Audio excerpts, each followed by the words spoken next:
My friend Dikembe Mutombo, stand up. No, you don't have to stand up. It'll hurt you too much. You're an old man. My 7'2" tall friend was just inducted into the National Basketball Association Hall of Fame. And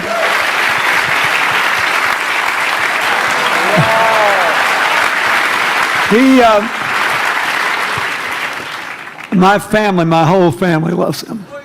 And I have seen how much he has given back to his native country, Congo, which has been so troubled.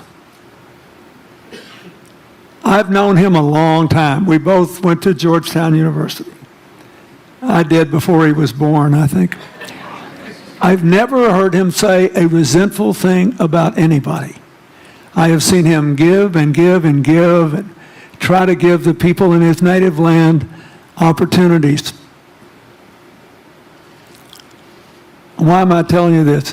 He's had a good life because he never defined his life with negative reference to anybody else.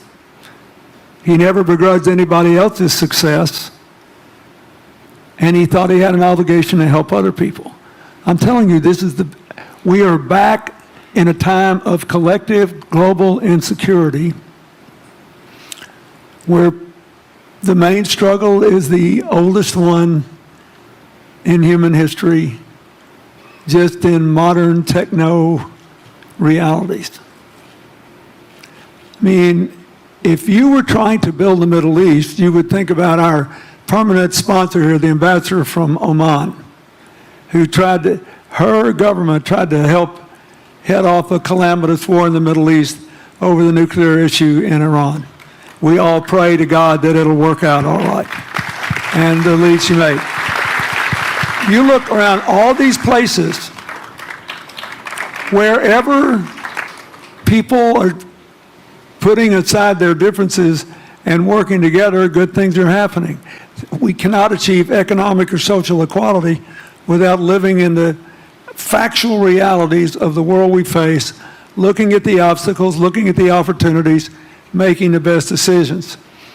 And those of us who even feel good about ourselves because we think we spend a lot of time giving, our whole goal should be to work ourselves out of a job. One of the things that Bill and Tanny Austin are sitting there with Starkey, they started giving away hearing aids, and then they decided, well, we better teach these young people how to speak. If they get the gift of hearing, they'll have to learn that. So they got into the education business. Sonny Varkey got into the education business and decided somebody ought to do something really dramatic to remind people that the only people that really matter are the teachers. So he gave the first Global Teacher of the Year award last year, and an international panel gave the prize to a teacher from Maine who promptly gave the entire $1 million to her school. The woman never made any money in her life. She gave all the money away immediately.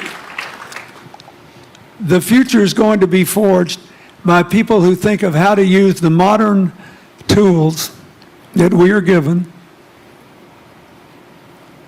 as Elizabeth and Jack have, to create opportunity through empowerment. And it will not be a straight line. It's too many moving parts. But I just want you to think about that. The reason you feel good looking at them is that you identify with them even though they're different from you. And that's basically where we are all over again, and we can't slip back. We can't give up. That's why we had the Prime Minister of Italy and George Soros talking about the future of Europe, and George said it was coming apart, and the Prime Minister said, no, it doesn't have to come apart if it's about something more than economics. I thought it doesn't have to come apart if you will it not to. And you put yourself on the line for it. There are no guaranteed outcomes today, but you can guarantee that the trend is right. So go ahead, you were going to say something, weren't you? Yeah, I just wanted to add, I mean, as we're talking about the future and from my own experience and looking at all the faces here, I think a huge part of the answer to your question is also to raise our little girls with the stereotype that they can be the best in engineering and science and math, because when they do in all of these industries, it changes everything. And we need to do that in this country, and we need to do that as parents in other countries. You know? Yeah, I was thinking about if what you say. I think about when you talk about problems, you normally it's like a politician. When you talk about opportunities at the business people, I was thinking about how we can using all the problems that change the problem become the opportunity. And I don't know. I just feel excited when people talk about problems. I think think about if you can solve one of them, that's the chance. And today, nobody live in this century has so many opportunities and so many tools they can use to change other people's life. And I think in the last century, which I call the IT time, this century is called the DT time, data technology. IT is to empower yourself, make yourself strong. DT is to empower the others. When you empower the others, you empower your future, yourself.